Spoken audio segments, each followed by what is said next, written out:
тоғызқұмалаққа деген қызығушылығым 2-ші сыныпта басталды. Мен анам бірінші рет шахматқа апаратын болған, бірақ та тренер мені тоғызқұмалаққа деген талантым бар деп тоғызқұмалаққа жіберді.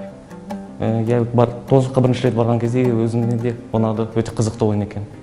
Ары қарай осы тоғызқұмалақты ойнап, тоғызқұмалақ дағдыларын дамытып, өзім сабақтағы үлгерімім жақсарды, сонымен қоса жаңа турнирлерге қатыса бастадым. Мысалға 2-ші сыныпта барсам, 3-ші сыныпта 1-ші Қазақстан Республикасының жасөспірімдер арасында Шымкент қаласында жарысқа қатыстым.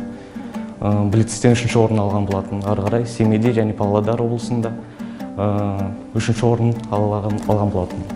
Мен үшін осы жарыс өте маңызды болып табылады, өйткені мен 7-ші сыныпта осы жарысқа қатысқан болатын. Өзім 4-ші орын алып, бірақ та командамен 3-ші орын алған болатын.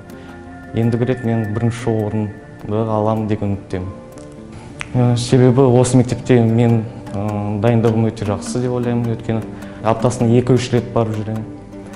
Және пандемия себебінен мен онлайн дайындалып жүрмін. Әр жексенбі сайын жарыстарға қатысып, сол жерден онлайн тәжірибе алып жүрмін.